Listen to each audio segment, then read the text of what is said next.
Chers auditeurs, Dear listeners, bonjour. welcome to Comme d'Archi Podcast Season 7.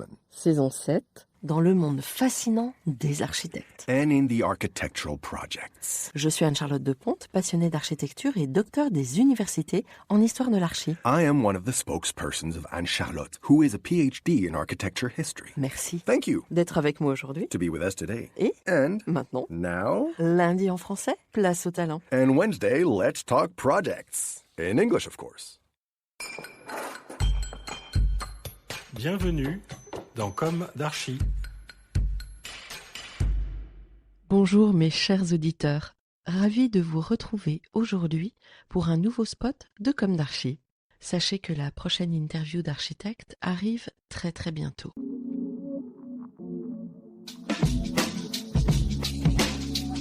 Je vous demande encore un brin de patience. Vous êtes de plus en plus nombreux à nous écouter et cela me touche profondément.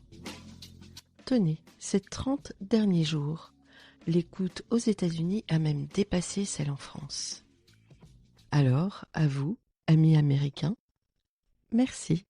Et merci aussi à vous tous, chaleureusement, français, anglais, brésiliens, canadiens, allemands, singapouriens, hongkongais, irlandais, israéliens, vous figurez dans le top 10 de nos écoutes aujourd'hui et j'en suis fière.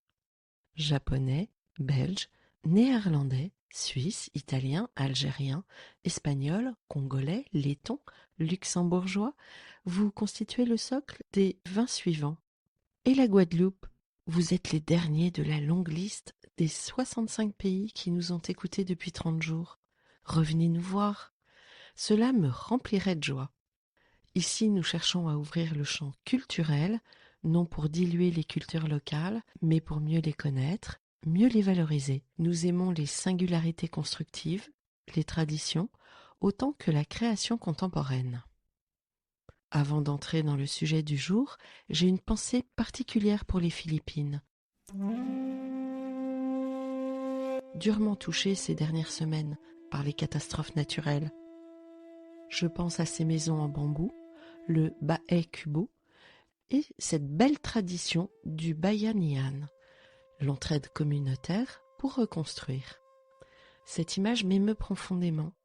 Elle dit quelque chose d'universel, l'architecture comme culture, comme ancrage, comme résilience. Et c'est justement cette idée de culture enracinée qui me conduit à vous parler aujourd'hui de la France.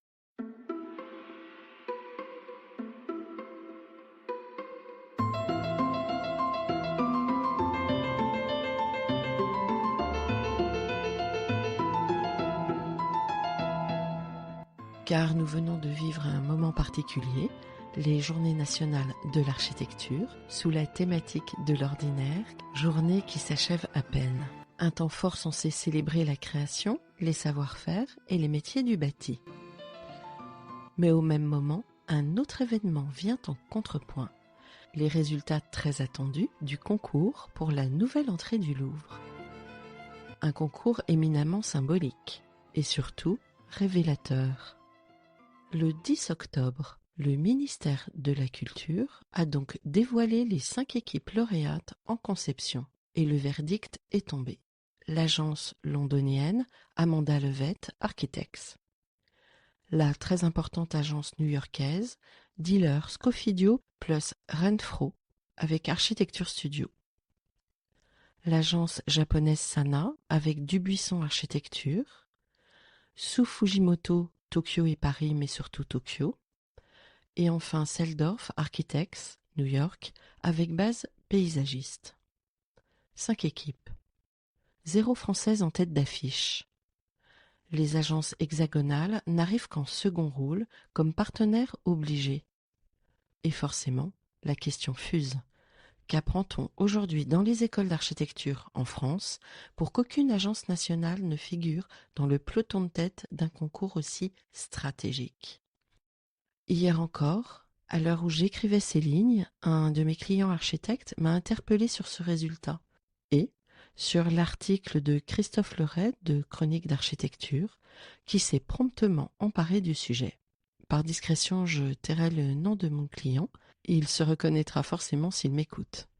Il me disait presque avec un soupir mêlé de colère et de découragement. Comment est-ce possible qu'aucune agence française n'arrive en tête d'un concours aussi emblématique? Ne sommes-nous plus que des suiveurs dans notre propre pays? Sa remarque a été le déclic, parce qu'au fond, ce concours n'est pas juste une compétition d'idées. C'est un miroir tendu à notre scène architecturale française. Ce concours n'est pas anodin, ce n'est pas une médiathèque, ni un équipement régional. C'est le Louvre, un lieu de rayonnement mondial, au cœur de notre récit national. Et c'est sur ce symbole que se cristallisent aujourd'hui des fractures profondes. Absence de reconnaissance des architectes français, dépendance accrue aux grandes agences internationales, sentiment diffus d'un déclassement. Ah oui, mais c'est vrai. Aimer la France aujourd'hui, c'est dire cocorico. Donc c'est être rance, paraît-il. Pourtant, il y a 30 ans, les grands travaux de Mitterrand ont permis à une génération d'architectes français de rayonner dans le monde entier. Aujourd'hui, le Louvre se donne à New York, Tokyo, Londres. Alors, ridiculous, of course. Derrière la question symbolique, un mécanisme plus profond, financier. Le projet est annoncé à 135 millions d'euros hors taxes. En France, cela veut dire le double à la réception. L'État n'ayant plus les moyens, on fait appel aux mécènes privés, comme pour Notre-Dame. La commande publique s'effrite au profit d'un mécénat ciblé. Un mécanisme plus profond au niveau structurel aussi. Les grandes agences étrangères comptent des centaines, parfois des milliers de collaborateurs. Les agences françaises, elles, quelques dizaines tout au plus, à part le groupe AREP, bien sûr, mais qui à lui seul n'est pas une agence d'architecture. Donc, un combat inégal.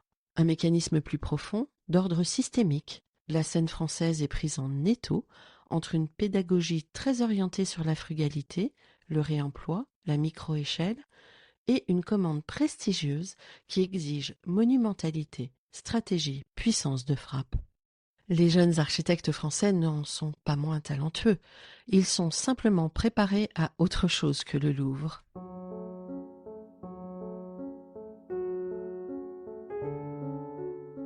Pendant les Journées nationales de l'architecture, à la Villa Cavrois, symbole architectural éclatant de la modernité française, une visite mettait à l'honneur la réhabilitation. Elle était portée par ZERM, association d'architecture engagée dans le réemploi, les ressources locales, le low-tech.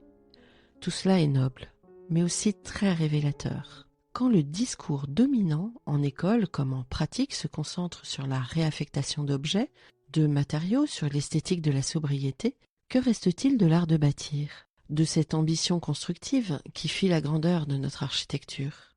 Philibert Delorme, Viollet-le-Duc, Perret, Mallet-Stevens avaient une vision culturelle, technique, voire politique de l'architecture. Aujourd'hui, cette vision s'est brouillée. Pourtant, la durabilité, ce n'est pas oublier qui nous sommes.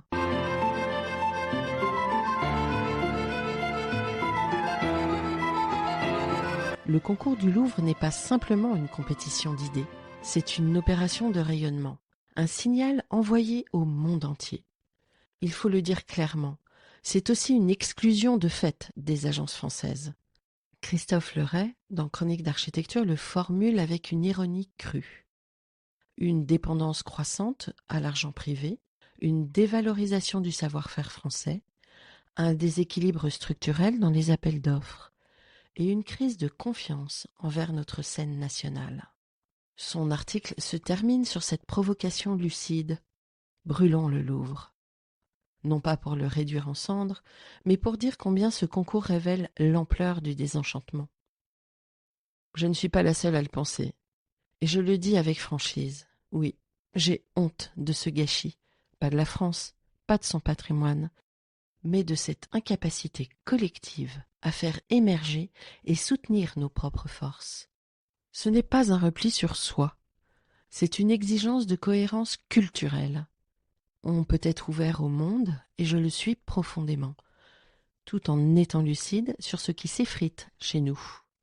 Alors oui, relevons la tête, Continuons de bâtir encore mieux, de transmettre, de défendre la richesse de notre art de construire.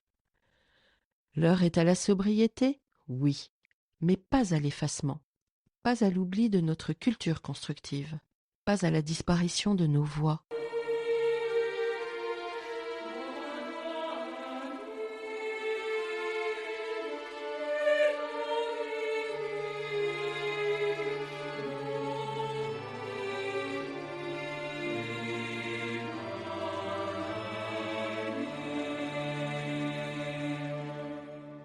Vive la construction dans sa matérialité et sa symbolique. Cocorico. Chers auditeurs, merci pour votre écoute. Rendez-vous la semaine prochaine avec un autre sujet. D'ici là, prenez soin de vous. Au revoir.